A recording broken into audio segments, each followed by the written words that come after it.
Good afternoon, Jacket Nation, and welcome back to Catch a Buzz. I'm your host, Ryan King, with my co-host, Sean King. Here to just give a quick little breakdown of the VMI game. Don't think we need to spend too much time on it. This should hopefully be an easy enough Saturday where the Jackets go into Bobby Dodd and take care of business and get back on track before the Louisville game. Just a little bit of a tune-up after a tough loss. Sean, you just want to go ahead and jump into it a little bit, give your thoughts on how you'd like to see Saturday go and everything like that.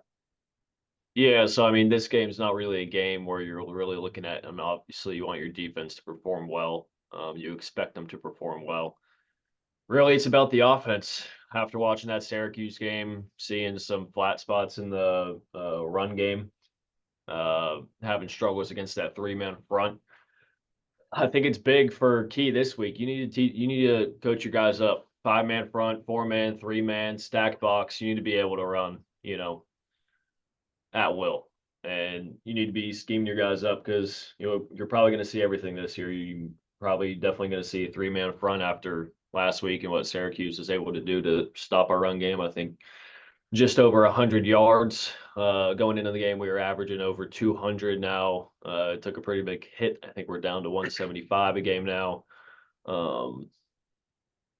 Really just, I want to see him open Haynes up. I want to see Buster dial up some, deep plays. I think really the only big play we've seen is that blown coverage to Malik against Georgia State this year. And then last week you had that throw to Singleton, which I was watching Rec Talk's video. I mean, when he was breaking down Syracuse, Haynes can throw the ball. I don't know. I understand the 16 picks last year, and they want to kind of keep him controlled, and he has been so far with just the one bad throw against Georgia State.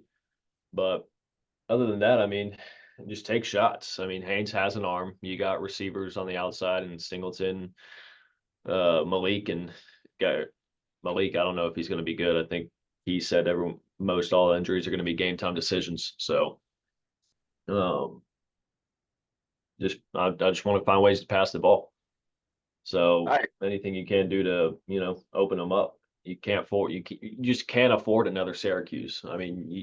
You got to learn from what they did to you, what affected you that game, and how to prevent it. From every other opponent you play this year. Yeah, I agree. Especially on the point of just opening up the offense. I think you were, hitting the nail on the head there.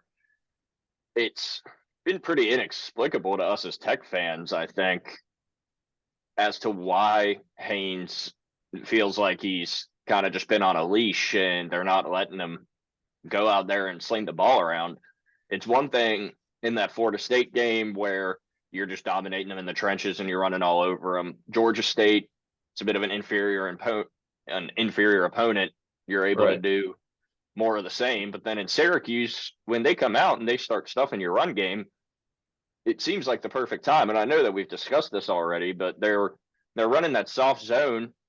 Haynes can go out there and pick it apart, and that's exactly what he did when they allowed him to do it. So, as you said, you can't allow another Syracuse to happen again this year. You've got to go out. You've got to air the ball out in the first half against this VMI team. Can get some big chunk plays, kind of get everyone back on track, and then sit their asses on the bench for ideally the entire second half. That no one that is a starter on this team needs to play in the second half. It needs to be a little tune-up game, and then essentially almost a bye week for them. It's like a little bit of a scrimmage, and then rest. You have a huge game next week against a ranked opponent on the road, and you just can't afford to come out flat like you did against Syracuse.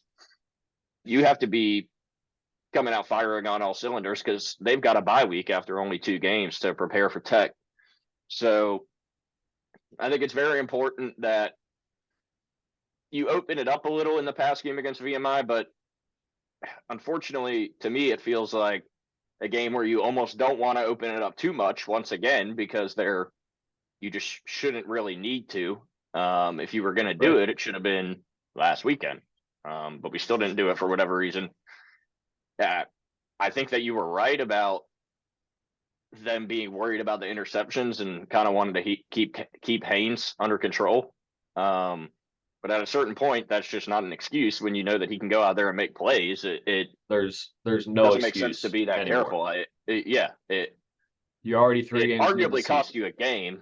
Yeah, it arguably cost you a game by trying to be so conservative and just refusing to give up on the run game. And it's not that you should give up When on the they were run game. stopping it, Yeah, it's not that you should give up on it, but you at least have get away to from start it. throwing the ball.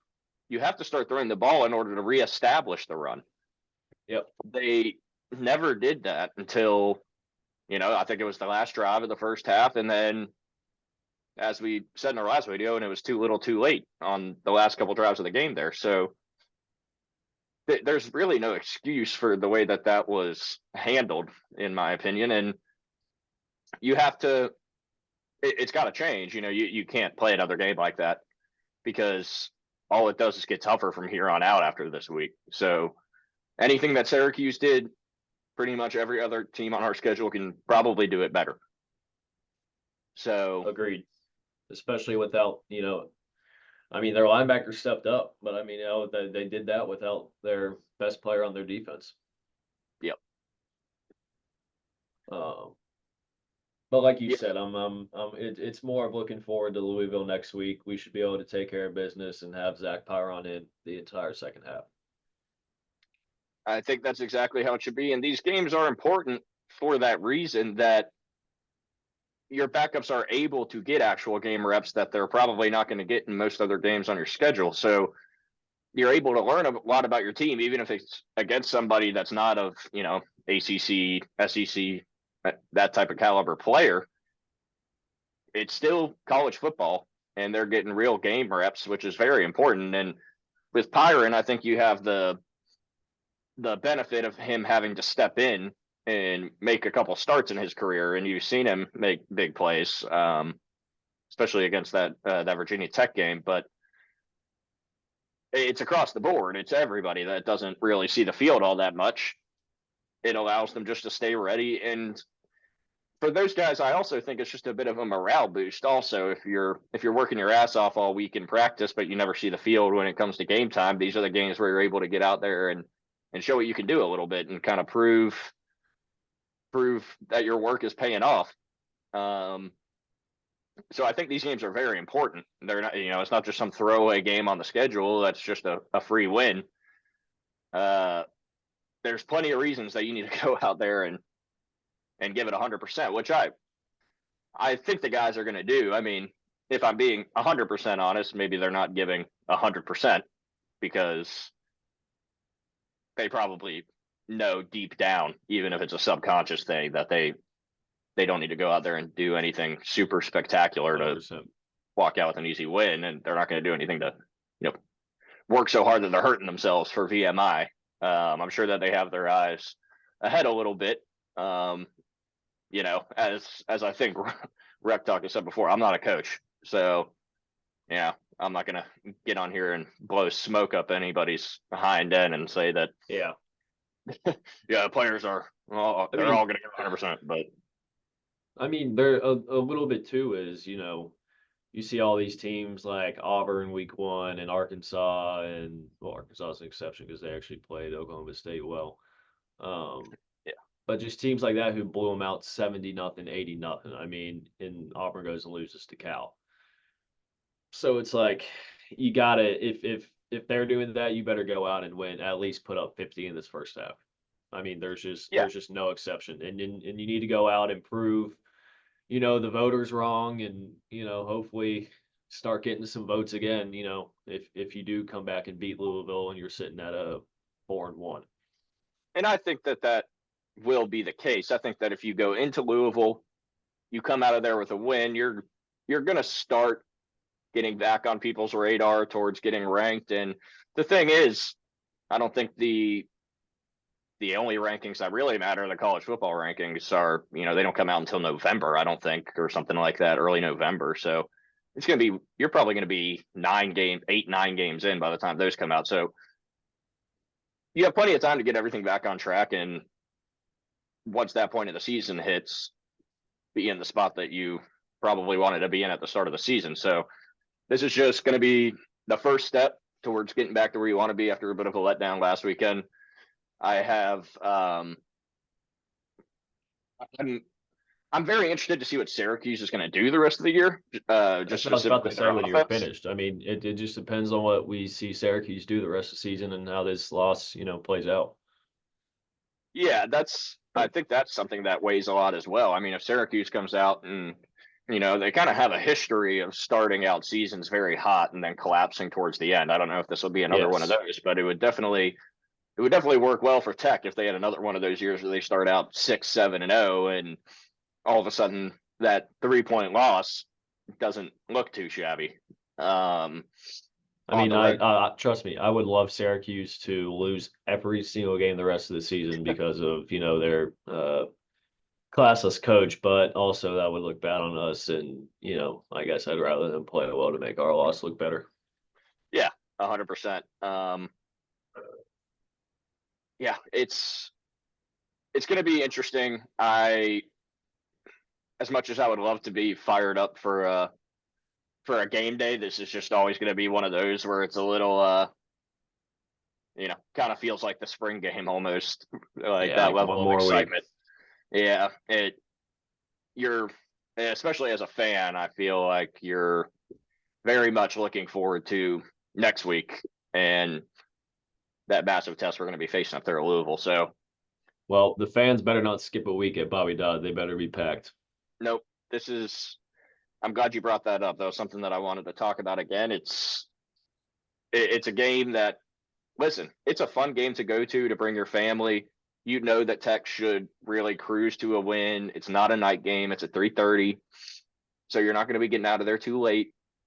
Yep. And it's just a matter of consistency. I know that he preaches it all the time when it comes to his team, but it's something that the fan base needs to adhere to also is, getting in your seats consistently and showing up for the team that you want to see improve and you want to see improvement from.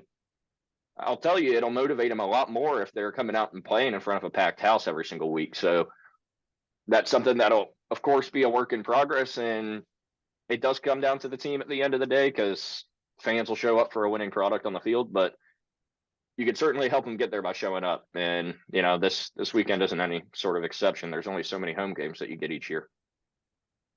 Yeah, one of them being in Ireland. Exactly. There's even fewer this year as a result of that. Yeah, man. I mean, I think that's really all I've got for this one. It's a bit of a down week for the Jackets. You got anything else you want to add? No, I just want to see Georgia Tech football offense that I think we're capable of being. Make me feel a little better going into Louisville. 100%, man. I think that's kind of where we all are. Let's hope the Jackets go out there this tomorrow. As long as the rain holds off, I'm a little bit worried about that game might get scrapped due to weather because of this hurricane that Yeah, was coming in. so how does that work? It just you play one less game this season? That would be my assumption. The VMI game doesn't seem like one that they would really be working real hard to reschedule. So it might be a situation where in the long run it could really hurt you if you don't get this free win. So let's not try to Well, think about that too much. I looked at the radar before we got on here, and it was showing that it was maybe supposed to be clear starting at around 3 o'clock. So we'll see what happens. As long as it's just rain, they should be out there playing. It's just the thunder and lightning that could keep it away, which hopefully, as long as that's not there, they can get out there and take care of business. And that is one thing that I will say, unfortunately, might once again keep the ball out of the air if it's just pouring down rain that's out there. true. Might not be I didn't even slinging think it all about over the that. field. Yeah. I didn't even think about that. So let's hope it holds off. Let's hope they're able to go out there and do what they want to do, work on what they want to work on, and then we'll start looking ahead. Look, I hope they play. I've got a bet with my buddy that Tech goes 4-2 to start the year. So that means we'd have to beat, saying we lose to Louisville, we'd have to beat Duke and North Carolina, which means We're going to do that anyways. That's fine. we're going to do that anyways. But, a VMI and Duke sounds better than Duke and North Carolina. I Yeah, will say that, that's fair. but Well, we'll see how it that's plays out. yeah, one more reason that we need the Jackets to get out there. So And also, weather might, or actually, it's most definitely going to keep people away from going to the game. yeah, definitely. And that's the only reason that I wouldn't be super upset about seeing it, just given the opponent and the weather. I would be a little more understanding of people kind of staying away, but we'll see. We know the diehards will still be there and, you know, helping out the boys as much as they can, but hopefully they shouldn't need it at all. Agreed. Agreed. All right, brother. Well, if that's all you got, I think we can go ahead and wrap it up here. Yeah, we'll keep it short for this one. Go check out our one from earlier this week on breaking down last week's game, and we will be back to you either Sunday, Monday recap, and look forward. Anywhere Saturday, Sunday, Monday, sometime. We'll get on here and we'll give you all our thoughts and our look ahead to next week, and then later in the week we'll give you our full preview of Louisville. But with that being said, once again, we really appreciate y'all support early on in this channel. You know, we're going to be doing these with or without y'all, but we'd love to have you tag along. It would really help us out if you could just shoot us a like and leave a comment on your thoughts for the game and your thoughts looking ahead on the season. Let us know what you think, and let us know any way that we can improve this. Let us know if there's anything y'all would like to see from us, other things we could do. We'd love to hear any sort of input from you guys. But that's all I got, man. Go Jackets! Go Jackets.